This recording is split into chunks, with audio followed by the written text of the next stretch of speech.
நமக்கு இருக்கக்கூடிய பிரச்சனை சொல்றேன். இந்த வயசுல 16, 17 வயசுல இருக்கக்கூடிய உங்களுடைய பிரச்சனையை சொல்றேன். உங்களுக்கு பிடித்த மாதிரி சொன்னாதான் உங்களுக்கு புரியும். ஆனால் அறிவு பிடித்த மாதிரி சொற்கள் எல்லாம் வந்து சேராது. கவனமே செலுத்த முடியாத சொற்களுக்குள் அது நுழைந்து வரும். அதை யார் ஒருவர் கவனப்படுத்திக் கொள்கிறோமோ அவர்கள் தான் ஜெயிக்க முடியும். ஆர்ப்பாட்டமான, அட்டகாசமான, நகைச்சுவையான வார்த்தைகளோடு பேசக்கூடியவர்களின் மீதுதான் நம் கவனம் போகிறது. அறிவார்ந்த சொற்கள் அப்படி வந்து சேராது, அது மெதுவாக தான் வந்து சேரும். கவனம் என் குழந்தைகளை. நான் இப்படி சொல்றேன் உங்களுக்கு, நான் உலகத்தை பார்ப்பவள், தமிழை நேசிக்கின்றவள். இந்த தமிழை நான் நேசித்ததனால் உலக தமிழ் சங்கம் என்னை வரவழைத்துக் கொண்டது. காஸ்மாஸ் அப்படிதான். இந்த பிரபஞ்சம் இருக்குல்ல, அது ரொம்ப சக்தி வாய்ந்தது. நீ என்ன ஆழ் மனதில் நினைத்திருக்கிறாயோ அதை அது உனக்கு தரும். நீ என்ன ஆழ் மனதில் நினைக்கிற என்பதிலே கவனமாக இரு. அதனால் சொல்லுகிறேன், கவனம். இன்னைக்கு உனக்கு வந்திருக்கக்கூடிய இந்த வாழ்க்கை இருக்கு இல்லையா, இப்படி சொல்ற மனசுல தெரிஞ்சுக்கோ. நீ இது வரைக்கும் காலேஜ் எதுல பார்த்திருக்க? காலேஜ் எதுலமா பார்த்திருக்கீங்க? சினிமாவில் பார்த்திருக்கீங்களா? டீச்சர்லாம் யார் அங்க? பல்லவி மேடம், நயன்தாரா மேடம், மாஸ்டர், அவங்கெல்லாம் ரியல் டீச்சர்ஸ் கிடையாது. இங்க நீங்க பார்க்குறீங்கல்ல, இவங்க தான் ரியல் டீச்சர்ஸ். அதெல்லாம் ரீல்ஸ்ல என்ன வேணாலும் பார்த்துக்கலாம். ஆனா ரியலா பார்க்குறீங்க பாருங்க, இந்த உண்மையை முதலில் உங்கள் மனதிலே அறைந்து கொள்ளுங்கள். எந்த ஒரு வாழ்க்கையும், எந்த ஒரு அறிவும், இப்ப ஏஐல ஜாயின் பண்ணிருக்கீங்களா? நான் சொல்றேன், ஏஐல ஜாயின் பண்ணிருக்கிறியா? ஏஐல இந்த உலகத்தில் வரும் 5 ஆண்டுகளில் எங்கெல்லாம் எந்த விதமான மேம்பாடுகள் நிகழலாம், இதுவரைக்கும் என்ன மேம்பாடுகள் நிகழ்ந்திருக்கிறது, உன்னுடைய வாசிப்பும் உன்னுடைய படிப்பும் அங்க போய் கம்பீட் பண்றதுக்கு ஏத்த மாதிரி இருக்காங்கிறத பாத்துக்க. வெறும் வகுப்பறைகளை நம்பாது. சர்டிபிகேஷன் கோர்சஸ் கொடுப்பாங்க இவங்க. எவ்வளவு சார் கொடுக்குறீங்க? ஒரு கோர்ஸ்ல எத்தனை சர்டிபிகேட் சார் பண்ணலாம்? அது பாட்டுக்கு பண்ணலாம். 18 பண்ணலாமா? 12 பண்ணலாமா? சர்டிபிகேஷன் கோர்ஸ்னு ஒன்று இருக்குது. அதை பற்றிய நோட்ஸ் எடுத்துக்கோ. நோட்டீஸ் போர்டில் போடுவாங்க, தெரிஞ்சுக்கோ. உன்னுடைய காலேஜில் உன்னுடைய டிகிரி வாங்கும் பொழுது மினிமம் 15 சர்டிபிகேஷன் ஆவது கூட வச்சிட்டு. நான் பொய் சொல்லலை, நான் உண்மையை சொல்றேன். கோயம்புத்தூர்ல இருக்கக்கூடிய ஒரு காலேஜுக்கு சார் சென்ற ஆண்டு போயிருந்தேன் சார், இந்த ஆண்டும் போனேன். சென்ற ஆண்டு போயிருந்த போது நாகராஜன், அந்த பிரின்சிபல் பேரு, அவர் P Nagarajan, doctor P Nagarajan. அந்த பிரின்சிபல் ஆஃபீஸில் உட்கார வச்சு எனக்கு காஃபி கொடுத்தாங்க சார். நான் சொல்றேன் குழந்தைகளே, அலர்ட்டா இந்த அம்மா சொல்றதை கேட்டு வச்சுக்கோ. நான் கதைகளை சொல்லுவேன், ஆனால் சில நிகழ்வுகளை சொல்லுவேன். அந்த நிகழ்வுகள் கதைகள் அல்ல, நிகழ்வுகள் நடந்தவை, வரலாறு. டீ கொடுத்தாங்க. டீ குடிச்சிட்டு இருக்கும்போது, மேடம் உங்களுக்கு 2 குழந்தைகளை அறிமுகம் பண்றேன், நீங்க அவங்கள பாருங்க, ஒன்றும் பேசாதீங்க அப்படின்னு என் முன்னால் 2 என்வலப் எடுத்து போட்டார். என்வலப் பிரிக்காதீங்க மேடம், வச்சுக்கோங்க, பசங்க வருவாங்க. ஒரு பையன் வந்தான். இங்க யாருன்னு தெரியுதா? போன வருஷம் யாருன்னு தெரியுதா? இந்த பையன் பேர் சொன்னான், என் பேரை சொன்னான். நான் எங்க வேலை செய்யறேன்னு சொன்னான். சரி குட் மார்னிங் சொல்லிட்டு போய் உட்காரு, வெளியில உட்காரு, குட் மார்னிங் மேடம் சொல்லிட்டு போய் உட்காந்துட்டான். ஒரு பொண்ணு வந்தான். இவங்க யாருன்னு தெரியுதா? பேர் சொன்னா. இவங்க எங்க வேலை செய்யறாங்க தெரியுதா? அவளுக்கு தெரியல. ஸ்பீக்கர்னு சொன்னா. சரி குட் மார்னிங் சொல்லிட்டு போய் உட்காரு. 2 என்வலப்பையும் பிரிச்சு பாருங்க மேடம். இந்த பாயினுடைய என்வலப்பை பிரிச்சு பார்க்குறேங்க. அவனுக்கு ஒரு கால் லெட்டர் வந்திருக்குங்க.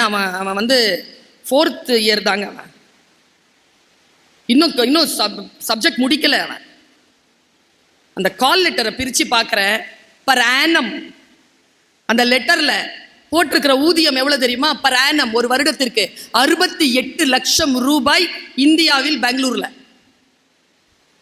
68 lakhs அவன் கால் லெட்டர் வச்சிருக்கான் கையில. நான் இந்த மேடையில் உட்கார்ந்து இருக்கிறவங்களை கேட்கிறேன், என்னையும் சேர்த்து கேட்கிறேன், நாம வருஷத்துக்கு 68 lakhs ரூபாய் சம்பாதிக்கிறோமா சார்? இன்னும் 4th இயர் தான் படிக்கிறான், இன்னும் முடிக்கவே இல்லை. அவனுக்கு 68 lakhs கால் லெட்டர் வந்திருக்கு. பொண்ணு எடுத்து பிரிச்சு பார்த்தா 56 lakhs. அந்த இந்த வாரம் போயிருந்தாங்க. அப்போ 45 lakhs அனிதா அப்படிங்கிற ஒரு அனிதாவோ அமுதாவோ அந்த பொண்ணுக்கு 45 lakhs கால் லெட்டர் இருக்கு. நாம எவ்வளவு கால் லெட்டர் வாங்குறோம்? நான் உங்களை எடுத்து கேட்கிறேன், உனக்கு எவ்வளவு சம்பளம் மாதத்திற்கு வர வேண்டும்னு கேட்டா நீ சொல்லுவேன், சார் மேடம் ஒரு 1,00,000 ரூபாய் எனக்கு மாதத்திற்கு சம்பளம் கிடைத்தால் நான் மகிழ்வேன். நான் என்ன கேட்கிறேன், உனக்கு என் கம்பெனியில் 1,00,000 ரூபாய் சம்பாத்தியத்தை நான் உனக்கு கொடுக்க வேண்டும் என்றால் உன் அறிவில் நீ எவ்வளவு பங்களிப்பு என் கம்பெனிக்காக செய்து என் கம்பெனியினுடைய பொருளாதாரத்தை உயர்த்தினால் நான் அந்த சம்பளத்தை உனக்கு தரக்கூடிய தகுதி பெறுவேன். நீங்கள் எந்த ஒரு இடத்திற்கு போகின்ற பொழுதும் உங்களுடைய இருப்பு, உங்களுடைய வரவு அங்கே சம்பாத்தியத்தை ஏற்படுத்தினால்தான், அங்கே ஒரு பெரிய மாற்றத்தை ஏற்படுத்தினால்தான் உங்களுடைய வரவுக்கு, உங்களுடைய வாழ்க்கையில் நான் இவ்வளவு வேலை செய்ய போறேன், இப்படி கேம்பஸ்க்கு போறேன், இவ்வளவு பெரிய ஆளாக போறேங்கிறதுக்கான அர்த்தம் இருக்கும். அந்த கெப்பாசிட்டியை வளர்க்கறதுனா 2 விஷயத்தை இன்னியோட விட்டுடு. பெரியவங்க எல்லாம் காதை மூடுங்க. நான் அம்மா சொல்ற ஒரு விஷயம் கேட்டுக்கோ. உன் வயதில் எனக்கு மகன் இருக்கிறான். இந்த வயசுல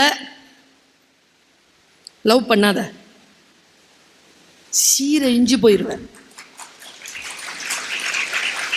இந்த கை தட்டினது எல்லாம் காதை மூடுன்னு சொன்னதுங்க அம்மா அப்பா.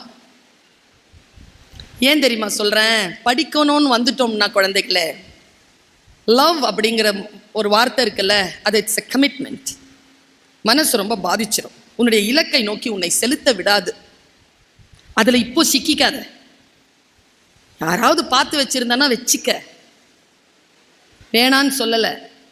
பழகாத, பர்சீவ் பண்ணாத, கொஞ்சம் காத்துரு, டிகிரி முடி, பெரிய இடத்துக்கு வேலைக்கு போ, அது தானா வந்து உன் காலடியில சேரும்.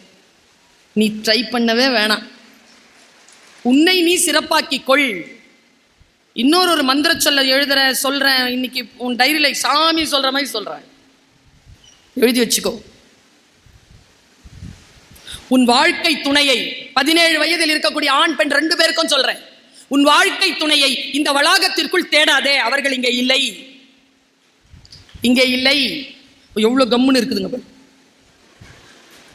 சாமி சொல்றேன்னு சொல்லிட்டேன்ல, உண்மையைத்தான் சொல்றேன் குழந்தைகளை. 25 ஆண்டுகளுக்கு மேலாக ஆசிரியராக இருந்து உங்களை, உங்கள் வயதொத்த பிள்ளைகளை 25 ஆண்டுகளமாக பார்த்து கொண்டிருக்கிறேன். அவர்களுக்கு என்னென்ன நேர்கிறது என்பது எனக்கு தெரிந்திருக்கிறது. அதனால் அந்த கவலையோடு என் பிள்ளைகளுக்கு சொல்லுகிறேன், தயவு செய்து இந்த ஆண் பெண் பிரச்சனைகளில் இந்த 4-5 வருடங்கள் ஈடுபடாதீர்கள். வெறும் கல்வி என்கின்ற அந்த தீபத்தை கையில் எடுத்துக் கொள்ளுங்கள். வாழ்க்கை உங்களுக்கு தேவையான உயர்வுகளை உங்கள் காலடியில் கொண்டு வந்து போடும் என்கின்ற இந்த அறம் பேசுகின்ற இந்த நாவினால் சொல்லுகின்ற வார்த்தையை உங்களுக்காக நான் வைக்கின்ற பிரார்த்தனை எடுத்துக்கொள்ளும். அடுத்தது ஃப்ரெண்ட்ஷிப். கொஞ்சம் நகர்த்தி வையாத. எதுக்கு வந்தோம்? நான் உங்களை பத்தி கூட கவலைப்படல குழந்தைகளை. உங்க அம்மா அப்பாவை பார்க்கிறேன். இந்த அம்மா அப்பாவுக்கு பிறந்தவர்கள் இன்ஜினியரிங் காலேஜ்ல வந்து சீட்ல உட்கார்ந்து இருக்கிறீங்கன்னா, அந்த அம்மா அப்பாவின் உழைப்பையும் வியர்வையையும் இரத்தத்தையும் உருக்கி எடுத்து அதைத்தான் நீங்க பீஸா கட்டி இந்த சேர்ல நீங்க உட்கார்றதற்கான ஒரு வாய்ப்பை நீங்கள் பெற்றிருக்கிறீர்கள் என்பதனை மட்டும் நீங்கள் மனதில் நினைத்துக் கொள்ளுங்கள். எந்த ஒரு முடிவு எடுக்குவதாக இருந்தால். நான் சொல்லட்டுமா, ஒரு தாயாக என் பெருமை என்ன தெரியுமா? நான் என் பிள்ளையை வளர்த்தெடுத்து விட்டேன் என்பதுதான். என் பிள்ளை தோற்கவில்லை என்பதுதான் ஒரு தாய்க்கு இருக்கக்கூடிய மிகப்பெரிய ஒரு அடையாளம். ஒரு தந்தைக்கு தலையை உயர்த்தி அவர்கள் நடமாடுகின்றார்கள் என்றார், என் பிள்ளைய நான் வளர்த்த ஆளாக்கிட்டேயா, அவன் நல்ல இன்ஜினியரா வந்திருக்காயா என்று சொல்லுவதற்கான வாய்ப்பை என் பிள்ளைகளே பெற்றோருக்கு தாருங்கள். அதுதான் நீங்கள் அவர்களுக்கு செய்யக்கூடிய உதவி. நீங்கள் அந்த உதவியை செய்ய போகிறீர்கள் என்பதற்காக இந்த கல்லூரியில் படிக்கக்கூடிய வாய்ப்பை அதற்கு நன்றியாக அவர்கள் ஏற்கனவே செலுத்தி விட்டார்கள். இது அவர்கள் உங்களுக்கு சொல்லுகின்ற தேங்க்ஸ். நான் சொல்லுகிறேன் சார், இனிமேல் அடுத்த ஃபர்ஸ்ட் இயர் ஃபங்க்ஷன்ல, ஏன் நீங்க இப்ப கூட பண்ணலாம், இவங்களுக்கு ஐடி கார்டு கொடுத்துட்டீங்களா, அதை பெற்றோர்கள் கையில கொடுங்க. சரியா? அந்த பெற்றோர்கள் உங்கள் குழந்தைகளுடைய கழுத்துல அதை போடுங்க. அந்த குழந்தைகள் அந்த பெற்றோர்களை கட்டி அணைத்து அவர்களிடத்தில் ஆசீர்வாதம் வாங்கி கொண்டு அந்த அடையாள அட்டையை அவர்கள் இனிமேல் பெறட்டும். ஆசிரியர்களுக்காக இல்லை இந்த படிப்பு உங்களுக்கு வந்து சேர்ந்தது, உங்கள் பெற்றோர்களுக்காகத்தான் இந்த படிப்பு உங்களை வந்து சேர்ந்திருக்கிறது. அவர்கள் தவம். இதை மனசுல வச்சுக்கோங்க. நான் சொல்லுகின்ற மற்றொரு விஷயம், ஃப்ரெண்ட்ஸ் கிட்ட ஜாக்கிரதையா இருங்க, ரொம்ப ஜாக்கிரதையா இருங்க. நாடாது நட்டலில் கேடில்லை, நட்டப்பின் வீடில்லை நட்பாழ்பவர்க்கு குறள். யாரோ ஒருத்தங்க பக்கத்துல வந்து உட்கார்றாங்கிறதுனால ரொம்ப அதிகமாலாம் ஈடுபாடு வச்சுக்காதீங்க. படிப்பு சம்பந்தமாக பேசிக்கொள்ளுங்கள், அவ்வளவுதான். இந்த வயதில் இருக்கக்கூடிய இளமை, அதற்கான வட்டங்கள், அதையெல்லாம் பெருக்கிக் கொள்ளுங்கள். ஆனால் இலக்கு டிகிரி தான். புரியலையா? பாட நடத்துறாரு, புரியலையா? பயப்படாத, உட்காந்து கேளு. நீ +2 தானே முடிச்சுட்டு வந்திருக்க, உனக்கு என்ன தெரியும் இன்ஜினியரிங்? உட்காந்து கேளு. நீ எதை உருவாக்கவில்லையோ அதை உன்னால் புரிந்து கொள்ள முடியாது என்பதுதான் இன்ஜினியரிங்கினுடைய அடிப்படை. நீ உருவாக்குவதுதான் உனக்கு புரியும். திட்டாங்களா, திட்டிட்டு போட்டோம். இதெல்லாம் +2லயே பிசிக்ஸ்ல படிச்சிருப்பிய, படிக்கல. இப்போ என்ன செய்யறது? நான் இதெல்லாம் கெமிஸ்ட்ரியிலேயே வரும், வரல. +2 பாஸ் பண்ணியிருக்கேன், பண்ணிட்டேன். இங்க வந்து உட்காந்து என் உயிரை எடுக்கிற. எவ்வளவு திட்டினாலும் குழந்தைகளை வாங்கிக் கொள்ளுங்கள். ஏன் தெரியுமா? வாழ்க்கை முழுக்க முட்டாளாக இருப்பதை விட ஒரு முறை முட்டாள் என்று பெயர் வாங்கிக் கொள்வது புத்திசாலித்தனம். திட்டுனா திட்டிக்கோ, சொல்லிக் கொடுன்னு கேளு. அம்மா அப்பாவை கூப்பிடு, சொல்லிக் கொடு. எக்ஸாம் எழுதோட சொல்லிக் கொடு. டிசி கொடு, சொல்லிக் கொடு. கற்றுக்கொள் என் குழந்தைய. நீ எவ்வளவுக்கு எவ்வளவு கற்றுக்கொள்கிறாயோ அவ்வளவுக்கு அவ்வளவு நீ உறுதி பெறுவாய். நான் இந்த வயதிலும் கற்றுக்கொள்கிறேன், வாசிக்கிறேன், எனக்கு தெரியாதது கடல் அளவு இருக்கிறது என்று எப்பொழுது நான் வாசிக்கிறேனோ அப்பொழுது எனக்கு புரிந்து போகிறது. இந்த காலேஜ்ல ஜாயின் பண்றதுக்காக எல்லாம் இங்க யாரும் ஜெயிச்சிட முடியாது. நீங்கள் வெற்றி பெறுவதற்கான வாய்ப்புகளை ஏற்படுத்தி கொடுக்கும் யார் ஒருவர் அந்த வாய்ப்புகளை பயன்படுத்திக் கொள்கிறீர்களோ அவர்கள் தான் வெற்றி பெறுவார்களே தவிர சேர்ந்தவங்க எல்லாம் வெற்றி பெறுவதற்கு வாய்ப்பே கிடையாது. வாய்ப்புகளை பயன்படுத்திக் கொள்ளுங்கள் குழந்தைகளை. உங்களுக்கான வாழ்க்கை முறை உங்களுக்கு என்று வருகின்ற பொழுது நீங்கள் ஏன் தோற்க வேண்டும்? நீங்கள் தோற்கவே வாய்ப்பில்லை, தோற்கவே கூடாது. தோற்கவே கூடாது என்றால் உங்களுடைய வாழ்க்கையில் நீங்கள் இன்றிலிருந்து எதை மனதில் வைத்துக் கொள்ள வேண்டும் என்கின்ற ஒரு 2-3 விஷயத்தை மட்டும் சொல்லிட்டு நான் போயிடுறேன். வாழ்க்கையின் வெற்றியை ருசிக்கின்றவள் நான், உழைப்பை ருசிக்கின்றவள் நான். என்னுடைய வாழ்க்கையிலிருந்தே நான் சொல்லுகிறேன், என் வாழ்க்கையை முதலில் நான் ஒரு பிடி டீச்சராக, குறைந்து சொல்லல, ஒரு எலிமெண்டரி ஸ்கூல் குழந்தைகளுக்கு விளையாட்டுத்துறை ஆசிரியராக ஒரு பென்சிலை மட்டும்தான் நான் பயன்படுத்த முடியும் என்கின்ற நிலையில்தான் என்னுடைய வாழ்க்கையை நான் தொடங்கினேன். எனக்கு சீட் கூட கொடுக்க மாட்டாங்க ஸ்டாஃப் ரூம்ல. கிரவுண்ட்ல போய் உட்காருங்கன்னு சொல்லுவாங்க. கிரவுண்ட்ல ஒரு சேர் மட்டும் தான், அது ஒரு ஸ்டூல் மட்டும் தான் இருக்கும். 10th ஸ்டாண்டர்ட்ல அந்த ஸ்கூல்ல நான் சேரும்பொழுது 10th ஸ்டாண்டர்ட்ல கிளாஸ் டீச்சர் வரலங்கிறதுனால உள்ள போய் நின்று நான் தமிழ் வகுப்பு எடுத்தேன். தமிழ் வகுப்பு எடுத்த பொழுது லேட்டா வந்த டீச்சர் உள்ள வந்து, உங்களை யார் இங்கெல்லாம் கிளாஸ்க்குள்ள வர சொன்னது, போய் கிரவுண்ட்ல உட்காருங்கன்னு சொன்னாங்க.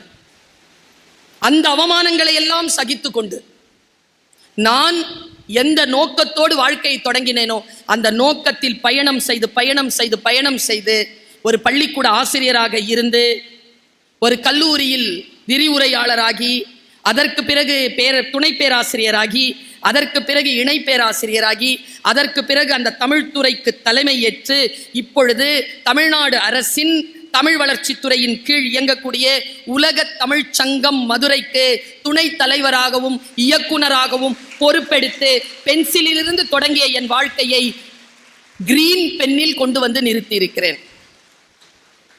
இந்த கிரீன் பென்ல இருக்கக்கூடிய கிரீன் இங்குக்கான அதிகாரம் கூடியபடி இருக்கிறது. எனக்கு தெரியாது, அடுத்த முறை வருகின்ற பொழுது அந்த அதிகாரம் இன்னும் கூடி இருக்கலாம். வாழ்க்கை குழந்தைகளே, ஒன்றை மட்டும் நினைவில் வைத்துக் கொள்ளுங்கள். உங்களை அச்சுறுத்துவதற்காக நான் சொல்லவில்லை. இந்த போன் இருக்குல்ல, இதை கொஞ்சம் கவனமா பயன்படுத்த. இப்பெல்லாம் உன் நண்பனை பற்றி சொல், நான் உன்னை பற்றி சொல்கிறேன். உன் புத்தகத்தை பற்றி சொல், நான் உன் கூகுள் ஹிஸ்டரியை சொல். நான் உன்னை பற்றி சொல்கிறேன். எனக்கு அறிமுகம் செய்யும் பொழுது வைஸ் பிரின்சிபல் சொன்னார், அது எவ்வளோ பெரிய வார்த்தை தெரியுமா? நீ எதை தேடிக்கொண்டிருக்கிறாயோ அது உன்னை தேடுகிறது. அவ்வளோ பெரிய வார்த்தை தெரியுமா? எனக்கு தெரியலைங்க. யாரோ ஆழமா அப்பாவோ அம்மாவோ நீயோ ஆழமா நீ யோசிச்சிருக்கிறப்பா, நீ இன்ஜினியர் ஆகணும்ன்ட்டு. அது உன்னை தேடிருச்சுப்பா, இங்க கொண்டு வந்து உன்னை நிறுத்திருச்சு. சும்மா நினைக்கிறியா? நானும் தான் இராணுவத்தில் சேரணும்னு நினச்சேன், சேர்ந்தனா? போலீஸ் ஆகணும்னு நினச்சேன், ஆனனா? என்ன பிரச்சனை தெரியுமா? டீச்சர் வரக்கூடாதுன்னு பிரார்த்தனை பண்ற ஆளு. இந்த சயின்ஸ் டீச்சர் வரக்கூடாது, இந்த மேத்ஸ் டீச்சர் வரக்கூடாது, அந்த அசம்பிளிலேயே பார்த்துக்குவேன். பார்த்தா தெரியும். இப்போ இருக்கிற மாதிரி புது புது புடவைலாம் இல்லை மேடம். இப்போ நாம படித்த காலத்தில் 7 புடவை தான் வருஷம் முழுக்க கட்டும் அந்த டீச்சர். அந்த புடவை பார்த்தாலே அந்த டீச்சர்னு தெரிஞ்சுக்கும். புடவையை பார்த்தாலே போதும், ஐயோ வந்துருச்சேன்னு தோணும் எனக்கு. வந்துடக்கூடாது. கடவுளுக்கு டிப்ஸ் எல்லாம் கொடுத்தேன் நான். இன்னைக்கு இந்த டீச்சர் என் கிளாஸ்க்கு வரக்கூடாதுன்னா அவங்களுக்கு என்ன நடக்கணும்? ஒரு வாரம் வரக்கூடாதுன்னா அவங்களுக்கு என்ன நடக்கணும்? ஒரு மாசம் வரக்கூடாதுன்னா உங்களுக்கு என்ன நடக்கும்? ஸ்கூலை விட்டே போயிடணும்னா என்ன நடக்கணும்னு கடவுள் பார்த்துக்கிட்டே இருந்தாரு. டீச்சர் அப்போ அப்படின்ட்டார். டீச்சர் ஆயிட்டேன். எது நீ ஆழமா யோசிச்சுட்டு இருக்கிறியோ அது உங்ககிட்ட வந்துடும் தெரியுமா? கவனம், யோசி. எத்தனை பேருக்கு இங்க கார் ஓட்டணும்னு ஆசை? சும்மா கை தூக்கு. பிரபஞ்சம் கேட்டுக்கொண்டிருக்கிறது. கார் ஒருத்தர் 2 கையையும் தூக்குறான், அவ்வளவு ஆசை அவனுக்கு. கார் ஓட்டணும்னு ஆசை இல்ல? காரை வந்து ஒரு 80-90 ஒரு அவுடி கார் சார், நல்ல டால்பி சவுண்டோட மியூசிக் ஓட்டிட்டு தனியா கிடைச்சிருது தெரியுமா? ஆனா எங்க பிரச்சனைனா, யார் கார அப்படின்னு யோசிக்கிறது இல்லை. நிறைய பேர் டிரைவர் ஆயிடுறோம். அதே கார், அதே தனிமை, அதே 80-90 வேகம், எல்லாம் அதே தான். பிரபஞ்சம் நம்ம கேட்டோமா கொடுத்துருச்சு. ஏன் கார, ஏன் சொந்த சம்பாத்தியத்தில் வாங்கின காரை ஓட்டிட்டு ஏன் போர்ட்டிகோவில் நான் வந்து நிற்கணும்? ஸ்டேரிங் இப்படி இருக்கணும், என் கேபின் இப்படி இருக்கணும், நான் உள்ளே வந்தா இப்படி இருக்கணும். நீ உனக்கு கிடைக்குதா இல்லையான்னு பாரு. நான் நினைக்கிறேன், எனக்கு கிடைக்கிறது. உலக தமிழ் சங்கத்திற்கு வந்து பாரு என் அறையை. ஸ்டூல்ல தானே உட்கார்ந்துருந்தேன், கிரவுண்ட்ல. வந்து பார்.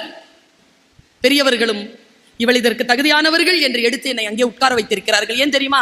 நீ ஆழமா எதை டிசைர் பண்றியோ, அந்த ஆழமான டிசைருக்கு பின்னால எவ்வளவு ஓடுகிறாயோ அந்த அளவிற்கான உழைப்பை இந்த பிரபஞ்சம் தரும் என்பதற்கு இரத்தமும் சதையுமாக நான் சாட்சியாக நிற்கிறேன். என்னாலே முடியும் என்றால் என் குழந்தையே உன்னால் ஏன் முடியாது என்று சொல்லுவதற்காகத்தான் வந்திருக்கிறேன். மிகப்பெரிய விஷயங்களை யோசி. நான் ஒன்றும் இல்லை சொல்றேன், நான் நோட் பண்ணி வச்சுக்கோங்க. அடுத்த முறை நான் வருகின்ற பொழுது கொஞ்சம் காலம் பிடிக்கும், ஆனால் நான் வருவேன். ஐயா சொன்னார்ல 5000 பேர் இருக்கிறோம், 10,000 பேர் இருப்போன்னு. நான் சொல்றேங்க, கொஞ்சம் முயற்சி செய்தால் 40,000 பிள்ளைகள் படிக்கக்கூடிய நிகர்நிலை பல்கலைக்கழகமாக இந்த வளாகம் உயரும். நினைங்கிற கனவை தூக்கி அப்படி போடுங்க. ஒன்றும் இல்லை, நான் இந்த மாதிரி சொன்னேன்னா ஒரு காலேஜில் போய் நீ எதை தேடுகிறாயோ அதை உன்னை தேடுகிறேன்ட்டு அதில் ஒரு பையன் எழுந்திரிச்சு கேட்குறான், நிஜமாவா மேடம்? இன்னொரு வாட்டி சொல்லுங்க மேடம். நீ எதை தேடுகிறாயோ அது உன்னை. நிஜமாவா மேடம்? நான் எதை தேடுகிறேனோ அது என்னை. டேய், நான் சொன்னது வேறடா டேய். வந்துரும். யானை வேணும், வந்துரும். மரணத்தை பார்த்து வந்துரும். தோல்வி வந்துரும். பாஸ் பண்ணணும், வந்துரும். மனம் அவ்வளவு உறுதியானது. சில டெக்னிக்ஸ், ஃப்ரெண்ட்ஸை ரொம்ப கூர்மையா தேர்ந்தெடு, அரியர் வைக்காத, வகுப்பறைகளை பயன்படுத்து, எக்ஸ்ட்ரா கரிக்குலம் ஆக்டிவிட்டிஸ்க்கு போ, நிறைய சர்டிபிகேஷன் கோர்ஸ் பண்ணு. இந்த 4 ஆண்டுகள் உன்னுடைய வாழ்க்கையை நீ இதற்கு செலவழி. 4 ஆண்டுகளுக்கு பிறகு மிக சந்தோஷமா இருப்ப. நான் சொல்ற கஷ்டப்பட்டெல்லாம் படிக்காத, இஷ்டப்பட்டு படி. கஷ்டப்படாம இருக்கிறதுக்கு இஷ்டப்பட்டு படி. நான் அப்படிதான் படிக்கிறேன். ஒரு கம்பராமாயண பாட்டையோ ஒரு குறளையோ எடுத்து வாசிக்கின்ற பொழுது இஷ்டப்பட்டு படிக்கிறேன். அது என்னை பல நாடுகளுக்கு அழைத்து செல்கிறது. இதோ அடுத்த மாதம் கனடாவில் நடக்கக்கூடிய திருவள்ளுவர் மாநாட்டிற்கு போகிறேன். திருவள்ளுவரை வாசிக்கிறேன், கம்பராமாயணை வாசிக்கிறேன். இதோ அக்டோபர் மாதத்தில் முதல் வாரத்தில் சிட்னிக்கு போகிறேன், ஆஸ்திரேலியாவுக்கு போகிறேன். ஏனென்றால் நான் அதை அப்படி வாசிக்கிறேன், அது என்னை அழைத்து செல்கிறது. நீ நேசித்து பார், அது உன்னை வந்து சேரும். நான் என்ன நேசிக்கிறேனோ அதே உன்னால் நேசித்து விட முடியாது. நீ எதை நேசிக்கிறாயோ அதுவே என்னால் நேசித்து விட முடியாது. ஒரு சூட்சுமத்தை மட்டும் சொல்லித்தரேன். இந்த போனை ரொம்ப ஜாக்கிரதையா பயன்படுத்து. 20 நிமிஷத்துக்கு மேல என்டர்டெயின்மெண்ட் குள்ள போகாத. இந்த 4 இயர்ஸ் போகாத. சார் ஆமையை பத்தி ஒன்று சொன்னார். ஒரு விஷயம் குறிச்சுக்கிருச்சிய மனசு. ஆமைக்கு ஷெல் பத்தி ஏதோ சொன்னீங்கல்ல சார் நீங்க. ஆமைக்கு ஷெல் எவ்வளவு பாதுகாப்பா இருக்குதோன்னு சொல்லி உங்க பேச்சில் நீங்க கொண்டு வந்தீங்க சார், வைஸ் பிரின்சிபல். எனக்கு ஆமை ரொம்ப பிடிக்கும். ஆனா ஆமை வீட்டுக்கு ஆகாதும்பாங்க. அப்படிதானே மேடம்? உங்க வீட்டுக்கு எப்பாவது வந்திருக்கா மேடம் அது? ஏன் மேடம் அதை இவ்வளோ வருஷமா திட்டிக்கிட்டே இருக்கிறீங்க? அது வந்ததே கிடையாது நம்ம வீட்டுக்கெல்லாம். ஆமை பூந்த வீடும், அப்புறம் ஆமீனா பூந்த வீடும். அந்த அம்மாவை நான் தேடிட்டு இருந்தேன். அப்புறமா தான் தெரிஞ்சுது அது அம்மாலாம் கிடையாது, நீதிமன்றத்தில் அவங்க தான் சார். அதை நாங்கள் பேரா வச்சிருக்கோம்ல. போனா இப்போ பாருங்களேன், நல்லா தெரிஞ்சுக்கோ. ஒரு நல்ல புத்தியோட ஒரு விஷயத்தை இப்படி யோசி. பாம்பு இருக்குல்ல, பைபிள் எடுத்து பார்த்தா அது சாத்தான். நம்முடைய இந்து மதத்தில் அது சாமி. தான் சாத்தானா சாமியான பாம்புக்கு தெரியுமான்றதுதான் ஏன் கேள்வி. அது என்ன நினைச்சிட்டு இருக்குது தன்னன்னு? அப்படிதான் நான் யோசிக்கிறேன். ஆமையை பத்தி இவ்வளவு திட்டுறீங்கல்ல. மக்காவு போயிருந்தேன் நான், ஹாங்காங் போயிருந்த போது. அங்க சின்ன சின்ன வீடுகளுக்கு வெளியில சின்ன குட்டி குட்டியா அந்த சிலையை வச்சிருக்காங்க, ஆமை சிலைய. வீட்டுக்கு வாவான்னு கூப்பிடுறாங்க ஆமைய. ஒரு வீட்டுக்குள்ள பூந்துடக்கூடாதுன்னு 300 வருஷமா பழமொழி சொல்றீங்க. ஒரு நாட்டில் வீட்டுக்கு வாவான்னு சொல்லிட்டு அதை சிலை வச்சு கும்பிடுறாங்க. என்னடா மேட்டர்னு முதல்ல ஆமையை பத்தி தெரிஞ்சுக்கலான்னு போனா, இந்த உலகத்திலேயே அதிக வாழ்நாட்கள் வாழக்கூடிய ஒரே ஜீவராசி ஆமை.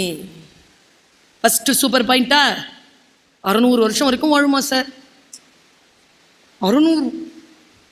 இப்போ நான் லண்டன்ல பார்த்தேன், உண்டோ பெரிய ஆமை, இவ்வளோ பெருசு, அவ்வளோ ஆக்டிவா இருக்கு. எவ்வளோ சார் வயசுன்னு கேட்டால் 350ன்னு சாதாரணமாக சொல்லிருச்சு அந்த அம்மா. 350 இயர்ஸ். 50 வயசுல கால் கை நடுங்கிருது இங்க நிறைய பேருக்கு. 350 தானா ஒரு கேபேஜை சாப்பிட்டுட்டு இருக்குது. அப்புறமா இன்னொரு விஷயம், தண்ணீரில்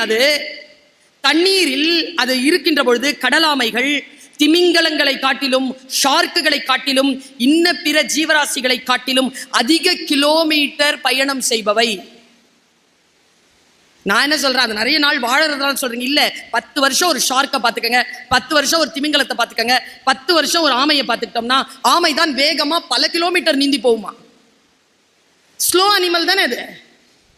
நான் எடுத்து பார்த்த என்னடா ரகசியம்னா, அது நீந்தாதான். ஃபர்ஸ்ட் இயர் சில்ட்ரன் கவனித்துக் கொள்ளுங்கள் என் பேச்சை. அது தானா நீந்தாதான். கடலுக்கு ஆழத்தில் ஆறுகள் கலக்கக்கூடிய இடத்தில் வேகமாக உள்நீரோட்டங்கள் இருக்கும். அந்த உள்நீரோட்டங்களில் அது தன்னை போய் ஜாயின் பண்ணிக்குமா. அது நீந்தாது, அந்த நீரோட்டங்களின் வழியாக நீந்தி செல்லும். அந்த ஃபோர்ஸ்ல அது போயிடும். உங்களுக்கான ஃபோர்ஸ் என்ன தெரியுமா? இந்த classrooms and college join பண்ணிக்கோங்க. அது உங்க டெஸ்டினேஷன்ல கொண்டு போய் விட்டுடும். உங்களை ஜாயின் பண்ணணுமே. ஆமா, இன்னொரு வேலை செய்யும், திசை அறிவு. ஆறு இந்த பக்கம் போகுதுன்னு வச்சுக்கோ, அதுக்கு இந்த பக்கம் போகணும்னு வச்சுக்கோ, எந்த பக்கம் பிரியுதோ அங்க வெளியில வந்துடும், காத்திருக்கும், இந்த பக்கம் போகிற ஆரோட சேர்ந்துடும். இன்னொரு வேலை செய்யும், அது தான் வாழ்நாளில் 600 ஆண்டுகள் வாழ்கிறேன் என்றால் அந்த வாழ்நாட்களில் எங்கே முட்டையிடுமோ, அது சிட்னில இருக்குன்னு வச்சுக்கோ, கன்னியாகுமரியில முட்டையிடுதுன்னா சிட்னில இருந்து கன்னியாகுமரிக்கு முட்டையிடுறதுக்காகவே வரும். 45 டேஸ்க்குள்ள அதுக்கு முட்டை போட்டுருந்தோம்னா 45 டேஸ்ல அது டிராவல் பண்ணிடும். அவ்வளவு திசை அறிவும் வேக தீர்மானமும் ஆமைக்கு உண்டு. இவ்வளவு சொல்லியிருக்காங்களா யாராவது ஆமையை பத்தி? ஒன்றும் இல்லை, முந்திக்கொள், பிளான் பண்ணு. நான் இன்னும் ஒரு வரலாற்று செய்தியை சொல்றேன் உங்க எல்லாருக்குமே.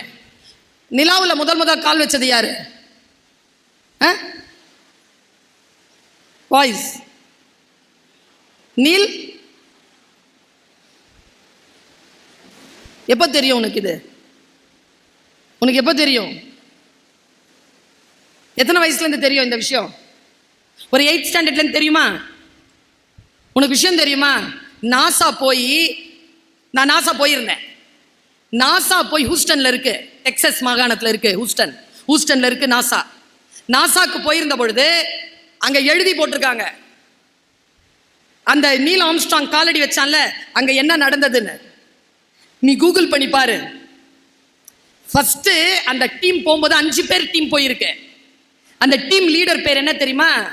Edwin C Aldrin. Edwin C Aldrin தான் லீடர். 13 வருஷம் ஸ்பேஸ்மேன்ஷிப்ல வித்த காட்டினவன். 3 வருஷம் அந்த குளோப்ல வந்து ஆர்டிபிஷியல் அந்த கிராவிட்டி இல்லாம இருந்தவன். அவனுக்கு வாய்ப்பு வருது, கதவு திறந்துருச்சு, நிலம் சன் இறங்கணும். நாசால இருந்து வந்துருச்சு order, now you shall pass. ஒரு வினாடி யோசிச்சான், அது ஆர்டிபிஷியல், இதுல என்ன கேஸ் இருக்குன்னு தெரியாது, இது ஒரிஜினல். அவ்வளவுதான், 3 seconds. 4th செகண்ட் ஆர்டர் வந்துருச்சு, now the another person shall pass. பக்கத்துல நின்றுட்டு இருந்தான் நீல் ஆம்ஸ்ட்ராங், தப்புன்னு கால் வச்சுட்டான். ஏன் அவன் கால் வச்சான், ஏன் இவன் கால் வைக்கலனா? இவன் ஆர்டிபிஷியல் இன்டெலிஜென்ஸ். அவன் யார் தெரியுமா? அவன் சீமேன். 12 வருஷம் ஆழ்கடல்ல டைவ் பண்ணி பிராக்டிஸ் பண்ணவன் நீல் ஆம்ஸ்ட்ராங். அவன் ஸ்பேஸ்மேன் கிடையாது. 2 ஆண்டுகளாகத்தான் ஸ்பேஸ்மேன்ஷிப்ல இருந்தவன். ஆழ்கடலில் என்ன இருக்கும் தெரியாது, குதித்து குதித்து பழக்கப்பட்டவன். அங்க பார்த்தவுடன் டக்குன்னு குதிச்சிட்டான். வரலாற்றில் சாகும் வரை, இந்த உலகம் அழியும் வரை நிலாவிலே முதலில் கால் வைத்தவன் என்கின்ற பெயரை ஆம்ஸ்ட்ராங் தட்டி கொண்டு சென்றான். நாம் முந்திக் கொள்ள வேண்டும் குழந்தைகளை. நான் இதை பலமுறை சொல்லியிருக்கேன். போன் கண்டுபிடிச்சார்ல கிரஹாம் பெல், அவர் பேர் நானே சொல்லிட்டேனா, கிரஹாம் பெல் கிட்ட கேட்கிறாங்க, ஜெர்மன், நீங்க இதை சப்மிட் பண்ணலனா யாரும் சப்மிட் பண்ணி இருந்திருக்க முடியாதுல்ல, you are the master. Graham bell சொன்னாரு, இல்ல நான் இதை பேட்டன்ஷிப்க்கு சப்மிட் பண்றதுக்கு கொஞ்சம் யோசிச்சிருந்தேனா 7 நாட்களில் ஜெர்மனியிலிருந்து இன்னொருவன் அதை ரெக்கார்ட் பண்ணியிருப்பான். முந்திக் கொள்கின்றவர்கள் ஜெயித்து விடுகிறார்கள். உங்க எல்லாருக்குமே நான் இதை சொல்கிறேன், குழந்தைகளே, வாழ்க்கையில் வாய்ப்பு ஒரு முறைதான் வரும். இப்பொழுது நான் மாணவியாக போய் அங்கே உட்கார முடியாது. அங்கிருந்து இங்க வந்துட்டேன். சார் சொல்லும்போது அழகா சொன்னாரு, ஃபியூச்சர் கெஸ்ட்ஸ். நீங்க யாருக்குமே அது புரியாதனால நீங்க கைத்தட்டல. புரிஞ்சாலும் கைத்தட்ட முடியாது சார், கஷ்டம். ஏன் தெரியுமா? பயணம் அவ்வளவு தூரமானது. இப்போ இந்த பாப்பா முன்னால உட்காந்துருக்கு, அவங்க அம்மா பெரும் கனவோட பக்கத்துல உட்காந்துருக்காங்க. சரியா? அங்கிருந்து இங்க வரத்துக்கு எத்தனை அடி பாப்பா? அங்கிருந்து இங்க வரத்துக்கு 15 அடி இருக்குமா? 20 அடி. அங்கிருந்து இங்க வந்து உட்கார்றதுக்கு 20 அடியை நீ 20 செகண்ட்ல ஓடி வந்துருவ. ஆனால் வந்துடலாம், அந்த சீட்ல சேர்மன் பக்கத்துல உட்காரணும்னா 20 வருஷம் ஆகும். இந்த உழைப்பு இருக்குல்ல, 20 அடி உழைப்பு அல்ல அது. 20 அடியை கடப்பதற்கு 20 ஆண்டுகள் நீ உழைத்தாக வேண்டும். அப்பொழுதுதான். ஒண்ணல்ல, நானே சொல்றேனே, என்னை உங்களுக்கெல்லாம் எவ்வளவு நாளா தெரியும்? பர்வீன் சுல்தானா அப்படிங்கிறவங்க பேசுறாங்கன்னு ஒரு 3 வருஷமா, ஒரு 5 வருஷமா, 3 வருஷமா உங்களுக்கு தெரியுமா? இதுல வந்து சேர்வதற்காக 3 வருஷம் என்றால் நான் 27 ஆண்டுகள் அதற்கு முன்னால் உழைத்திருக்கிறேன். 5 வருடமாக உங்களுக்கு எனக்கு தெரியும் என்றால் 25 ஆண்டுகள் உங்களிடத்தில் வருவதற்காக நான் உழைத்திருக்கிறேன். அதற்கு பின்னால் தான் உங்களிடத்தில் வந்து சேர்ந்தேன். தப்புன்னு பிரபலமாகுவது அல்ல. அறிவு அப்படி பிரபலமாகாது, உழைப்பு அப்படி பிரபலமாகாது. ஒன்றை எடுத்துக்கொள்ள வேண்டும் என்றால் அதற்கு என்று மிகப்பெரிய பாரிய அளவிலான அந்த முயற்சி இருக்க வேண்டும் என்பதற்காக சொல்லுகிறேன். உன் உடம்பு, உயிர் எல்லாவற்றையும் இன்ஜினியரிங்காக செலுத்து. குவாலிஃபிகேஷன்ங்கிறது இல்லை, இன்ஜினியரிங்கிறது குவான்டிஃபிகேஷன். எல்லாத்திலையும் கணக்கு போடு, நம்பர்ஸ். எதை பார்த்தாலும் கண்கள் இன்ஜினியரா தான் பார்க்கணும். அப்படி இருக்க விட மாட்டார்கள்.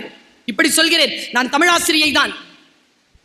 தமிழிலே வாழ்க்கையை கற்றுக்கொள், மொழியின் மீது காதல் செய், உன் மரபை புரிந்து கொள், ஆங்கிலத்தையும் கற்றுக்கொள். ஏனென்றால் ஆங்கிலத்தில் இருந்துதான் நீ பல விஷயங்களை கற்றுக்கொண்டு இந்த பொறியியல் துறையில் மேலோங்க வேண்டும் என்றால் இன்னொரு ஒரு அறிவை பெற்றுக்கொள்வது தவறல்ல. ஆங்கிலத்தை பார்த்து பயப்படாதே. இப்ப பார், கஞ்சி குடிப்பதற்கு இலார், கஞ்சி குடிக்கிறதுக்கு இல்ல. பாரதி சொல்கிறான், கஞ்சி குடிப்பதற்கு இலார், அதன் காரணம் இன்னதென்று அறியும் திறனிலார். கஞ்சி குடிக்கிறதுக்கு இல்ல, ஏன் இல்லைன்னு தெரியல, தெரிஞ்சா கஞ்சி வந்துடும். இங்கிலீஷ் பேச தெரில, ஏன் தெரிலன்னு தெரிஞ்சா இங்கிலீஷ் வந்துடும். லாரி ஓட்ட தெரில, ஏன் தெரிலன்னு தெரிஞ்சிட்டனா லாரி ஓட்ட வந்துடும். எதையும் நீ சாதிக்கலாம். எங்கிருந்து தொடங்குவது? இந்த பிரச்சனையை எப்படி தீர்மானிப்பது? பிரச்சனையை தீர்மானித்து அதற்கான தீர்வை எதிர்கொள். அம்மா சொல்ற வார்த்தை ரொம்ப கவனம். பிரச்சனையை எதை கொண்டு தீர்ப்பது என்று முதலில் தீர்மானம் செய். தீர்மானத்தில் தவறிழைக்காத. வாழ்க்கை உனக்கு அற்புதமான சூழலை ஏற்படுத்தி தந்திருக்கிறது. கவனம்னு சொன்ன நான் கவனப்படுத்திக்கிட்டேன்னு வச்சுக்க, ஜெயிக்கலாம். ஒரு பையன் இங்க விருத்தாச்சலத்துல ஒரு உரி அடிக்கிற போட்டியில 100 பேர் கலந்துக்கிறதுல 6 வயசு சார் ஜெயிச்சான் சார். அவன் 6 வயசு. அவன் பேர் எனக்கு பிடிச்சி போச்சு. பக்கத்துல வந்து இந்த சேர்ல உட்காந்துட்டான் சார். அவன் ஜெயிச்சுட்டு கழுத்துல அந்த மெடல் வாங்கிட்டு வந்து நாங்க சீஃப் கெஸ்ட்லாம் உட்காந்துருக்கோம்ல, அங்க வந்து உட்காந்துட்டான். ஏன்னா அவனுக்கு தெரியுது ஜெயிச்சா இங்க உட்காரலான்னு. 6 வயசு. நீங்கெல்லாம் நினைக்காதீங்க சார், இந்த அம்மா அப்பா இருக்கீங்கல்ல, நாம தான் பெரியவங்க பேச்சு கேட்ட கடைசி தலைமுறை. இந்த பசங்க பேச்சை கேட்க தொடங்கி இருக்கிற முதல் தலைமுறை. சரியா? இவங்கெல்லாம் யார் தெரியுமா? இந்த பிள்ளைங்க. இன்னைக்கு என்னப்பா வயசு உங்களுக்கு? 17. 17ல நீங்கெல்லாம் ஜெனரேஷன் ஜி ஜெனரேஷன் தான். நீங்கள் எல்லாருமே 2012 பிறந்தவங்க எல்லாருமே ஜெனரேஷன் ஜி இல்லை, 2000 பிறந்தவங்க நீங்கெல்லாம் ஜெனரேஷன் ஆல்ஃபா. வாங்க, உங்களை ஜெயிக்கிறதுக்கு ஒருத்தன் பிறந்துட்டான். 2025ல பிறந்திருக்கான். அவன் ஜெனரேஷன் பீட்டா. உங்களை விட புத்திசாலியா இருக்க போறான். சரியா? இந்த ஜெட் ஜெனரேஷனை விட ஆல்ஃபா ஜெனரேஷன் டாப் ரேஞ்சில் இருக்க போகுது. டீச்சர்ஸ்க்கு சொல்றேன், we have to update ourselves to handle these kids. We are more forward than us. எங்களுடைய தோளில் ஏறிக்கொண்டு நிற்கிறீர்கள். உங்களை சரி செய்வதற்காக, உங்களுக்கான உயர்வுகளை உங்களை காட்டுவதற்காக, நாங்கள் எங்களை தயார் செய்து கொள்ள வேண்டிய கடப்பாட்டில் இருப்பதற்காக நாங்கள் உங்களுக்கு நன்றி செலுத்துகிறோம். உங்களை நாங்கள் பாராட்டுகிறோம்.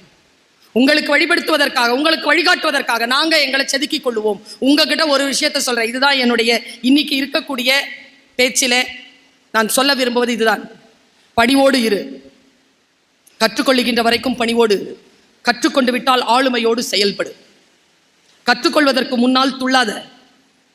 தெரியாத விஷயத்தை தெரியும் என்று பேசாதே. தெரிந்து கொள்ளுகின்ற வரைக்கும், அறிந்து கொள்ளுகின்ற வரைக்கும் அடக்கமாய் இரு. பணிவை பேணிக்கொள். பணிவுதான் ராஜகுணத்தின் முதல் தகுதி. சத்ருக்னன் ஒருத்தன் இருந்தான் கம்பராமாயணத்துல. சத்ருனா பகை அழித்தவன். அவனுக்கான பகை எதை அழிச்சான்னு நான் பார்க்கிறேன். எல்லா ராமாயணத்தையும் பார்த்துட்டேன். எந்த பகையிலையும் அவன் அழிக்கலை, எந்த போரையும் அவன் ஈடுபடலை. அவன் செய்தது என்ன தெரியுமா? தன் இலக்கு பரதனுக்கு உதவி செய்வது. ஆனால் ராமனை இப்படி பார்த்துட்டானா ராம சௌந்தரியம் வசீகரம் பண்ணிடும். அவனுக்கு பின்னால போயிடுவான். அவன் பரதனை விட்டுருவான். அதனால சத்ருக்னன் என்ன பண்ணா, தன் பணியை செய்ய விடாமல் தடுக்கக்கூடியது ராம சௌந்தரியம். அது தன் பகையாக நினைத்து ராமனை நிமிர்ந்து பார்க்காமல் பரதனோடையே இருந்து வாழ்க்கையில் ஜெயித்தவன் Shatrughnan. The real hero of the epic. Stay like Shatrughna. நான் அப்படித்தான். இதோ இந்த மேடையில் நான் வருகிறேன், உங்களிடத்தில் பேசுகிறேன் என்றால் I prove, I fix myself as Shatrughnan. எந்த ஒரு விஷயமாக இருந்தாலும் அது என்னை டிவியேட் பண்ணாது. அந்த டிவியேட் பண்ணாமல் பேசுவதனால் தான் உங்கள் வரைக்கும் நான் வந்து சேர்ந்திருக்கிறேன். Don't deviate yourself. கவனம். அந்த உரி அடிச்சால அந்த பையன் கிட்ட கேட்டேன் நான், எப்படிடா ஜெயிச்ச தம்பின்னு. பேர் என்னப்பா? அவனு ராஜராஜன் அப்படின்னா. முழு பேரை சொல்லு. தான் முழு பேர ராஜராஜ சோழன். கத்தி மாதிரி பார்த்தாங்க. என்ன இப்படி பிடிச்சது எனக்கு. பிள்ளைகள் கத்தி மாதிரி இருக்கணும். நம்மை விட அறிவானவர்கள் நீங்க. எங்க கிட்ட பணிவதான் காட்ட சொல்கிறோமே தவிர எங்களிடத்தில் முட்டாள்களாக உங்களை இருக்க சொல்லவே இல்லை. நாங்கள் எங்களை விட புத்திசாலிகளாக நீங்கள் இருக்க வேண்டும் என்பதுதான் எங்களுடைய நோக்கம். தம்மக்கள் அறிவுடைமை. என்னை விட நீ புத்திசாலியா இருக்கணும். பக்கத்துல உட்காந்து சொன்னா எப்படிப்பா ஜெயிச்சேன்னு. அவன் பேரை சொன்னான் ராஜராஜ சோழன். சும்மா கிண்டல் பண்றது சொன்னேன். உனக்கு பையன் பிறந்தா என்னடா பேர் வைப்பேன்னு கேட்டேன். ராஜேந்திர சோழன் சொல்லுவான்னு பார்த்தேன். அவன் சொன்ன அது என் தாத்தாக்கு வச்சுட்டாங்க ஏற்கனவேன்ட்டான். அவங்க தாத்தா பேர் ராஜேந்திர சோழனா, பேரனுக்கு ராஜராஜ சோழன் பேர் வச்சிருக்காங்க. அந்த குழந்தை சொன்னது எப்படி ஜெயித்தேன். 100 பேர் இருந்தாங்களா, கூட 1000 பேர் நின்றுட்டு இருந்தாங்களா, மேல உரி இருந்துச்சா, கண்ணை கட்டி விட்டாங்க. ஆமா, கண்ணை தான் கட்டி விடுவாங்க. கண்ணை கட்டி விட்டாலும் பரவாயில்ல, அவன் சொன்ன அப்படியே சொல்ற. கண்ணை கட்டி விட்டாலும் பரவாயில்ல. இந்தா அங்க உட்கார்ல அந்த அங்கிள் ரோஸ் சட்டை போட்டுக்கிட்டு, அந்த அங்கிள் கழுத்துல ஒரு விசில் வச்சிருக்கிறாரு. அந்த விசில வச்சுட்டு காதுல ஊன்னு ஊதிக்கிட்டே இருந்தார். ஏன் எல்லாரும் லெஃப்ட்ல போ ரைட்ல போன்னு சொல்லிட்டு இருந்தாங்களா, அதனால ஊதிக்கிட்டே இருந்தார். சரி, நீ எப்படி போய் அடிச்ச?